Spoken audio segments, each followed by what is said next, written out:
That point about the sort of drama in the document and the narrative arc of it, specifically the pressure on Pence, which comes through in the January 6th committee report a bit, and is really a focus here that, on January 5th, the defendant told Pence, I think you have the power to decertify. When Pence was unmoved, the defendant threatened to criticize him publicly, which again, wink, wink, nudge, nudge. We know what that means. I'm going to have to say you did a great disservice.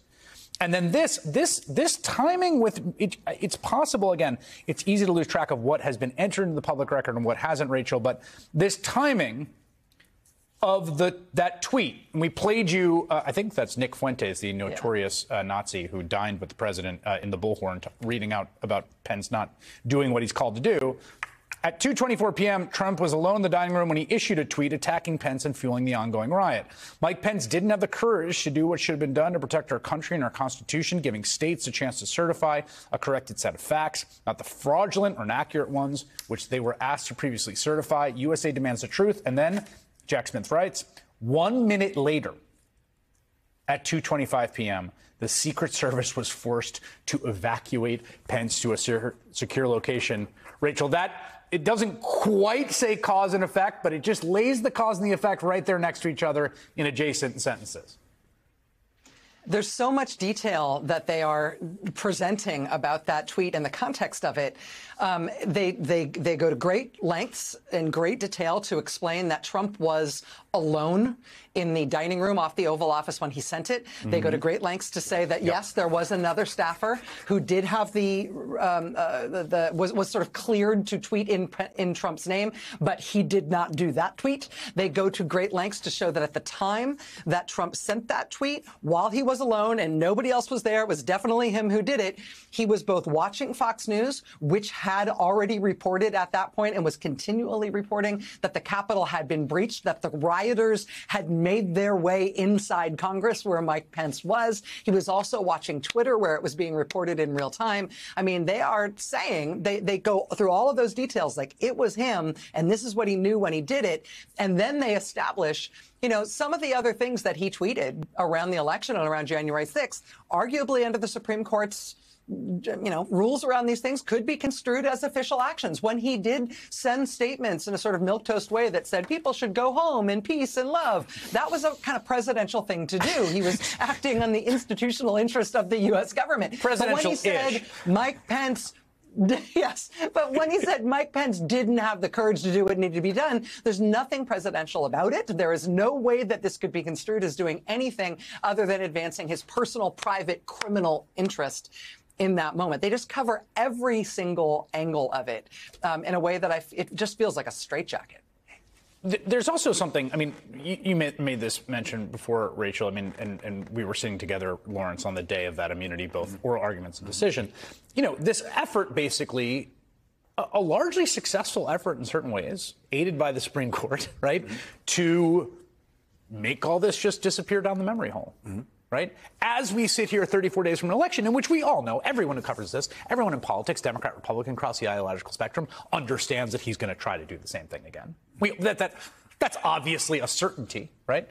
And so this part, which seemed relevant today, and particularly relevant after at your very funny line last night about J.D. Vance being the first vice presidential nominee not to know who won the previous election. The defendant and his co-conspirators also demonstrated their deliberate disregard for the truth when they repeatedly changed the numbers. I love this. Changed the numbers in their baseless fraud allegations from day to day. The conspirators started with the allegation that 36,000 non-citizens voted in Arizona. 5 days later, it was beyond credulity that a few 100,000 didn't vote. 3 weeks later, the bare minimum was 40 or 50,000. So the timing of this, less than 24 hours after we saw J.D. Vance on the debate stage, unable to answer the question of did Donald Trump lose the election, and J.D. Vance having publicly already said he would not have done what Mike Pence did. He would have done exactly. Donald Trump would only have to ask him once. Yeah. In fact, might not even have to ask him. He might do it proactively. Yeah, yes. Right. And then for this document to emerge today, where the star of today's document is Mike Pence, because he hasn't been in anything else we've been able to read. So this really is Mike Pence's moment in this story today. And every single step of this story that Mike Pence is in, Mike Pence is doing and saying the right thing every time. He's saying and doing what he was elected to do, what his oath of office told him to do, which is when Donald Trump says to him, you really should do this, every single time, he says no, every single time. Against interest and, of course, against the political pressure. Rachel. I just wanted to jump in there and just follow sort of in the shadow of what Lawrence just said there. You noted, Chris, like it's kind of hard to keep track of what's in the public record. And Lawrence was saying this sort of feels like the screenplay version. This helps you connect different things. One of the things that I never connected before, it's something that's described on page 63 of this document. We knew from Pence's memoir that when he was really making clear as of New Year's Day, as of January 1st, that he was not going to go along with this, that all the lobbying of him was not working. We know from his memoir that Trump threatened him and said, quote, hundreds of thousands of people are, quote, gonna hate your guts. We knew that he had done that. What I did not know before reading this today is that he's threatening them that hundreds of thousands of people are going to effectively come after him for what he's doing here.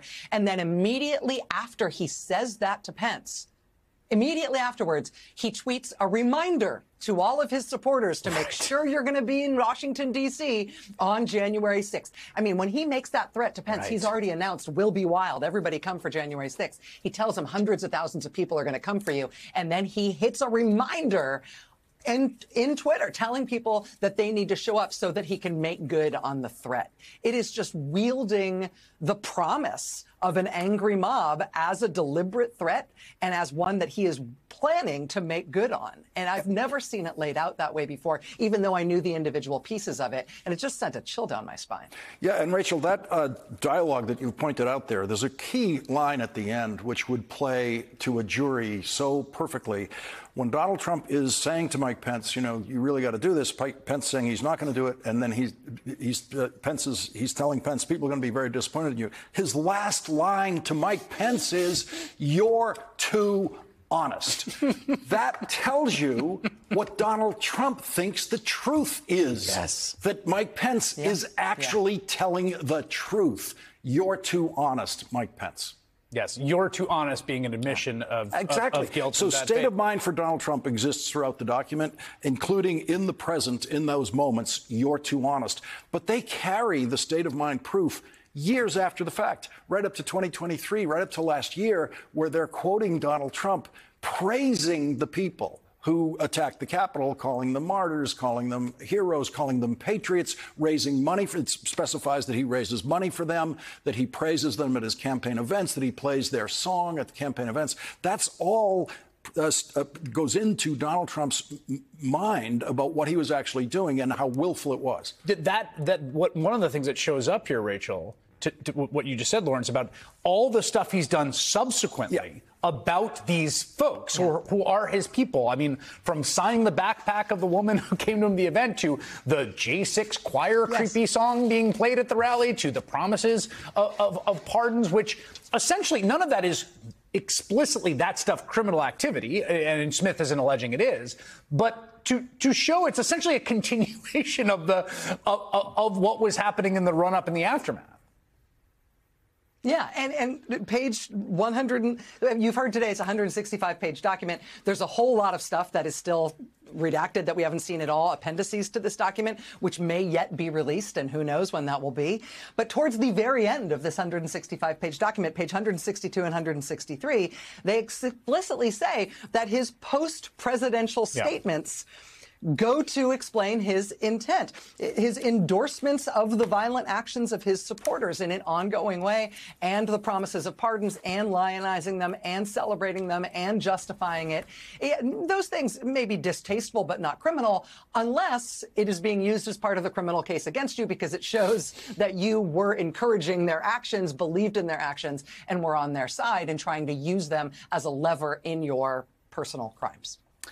it's not, I think, particularly useful or edifying for me to say this, but I'll say it, which is that it did make me enraged at the Supreme Court all over again. Oh, the degree to which the plain facts of this, everything that's been established, all of the due diligence that's been done, all of the investigative work, all the things we know, everything we saw happen in real time, the impeachment, the Jan 6 committee, that it was all there and should have been essentially prosecuted like a normal crime, is not happening. This is what we have, and I'm glad we have it. But it is an outrage to me. I would recommend saving some rage for their next decision on this very same. Well, that's a good point. Because whatever Judge Chutkan have some in the tank. Here, yeah, right.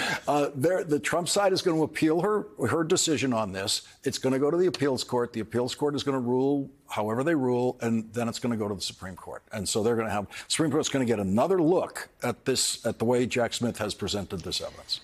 Rachel. But importantly, when they do that, they will at least be unable to run away from the factual contentions as laid out by Jack Smith, right? I mean, one of the things that was most enraging about both the oral argument and the ruling by Chief Justice Roberts in the immunity case was they kept saying, whatever the facts are here, like, we don't need to engage with what actually happened here. This is just high-minded constitutional thinking that we're doing here. We don't need to get into the specifics of what actually happened. Well, yeah, you do, because your ridiculous immunity ruling makes us have to parse every individual action to decide whether it's capital O official or lowercase o official or not official at all in this bizarre system that you made up. But that means we need to go through the facts of every single one of these things. And here's the factual record. And him saying, so what, when he was confronted with the physical peril that he had put his vice president in. Here's him saying the details don't matter when he's told by his own legal counsel that what he is proposing is illegal and will not stand up in court. I mean, the factual record here is for the public,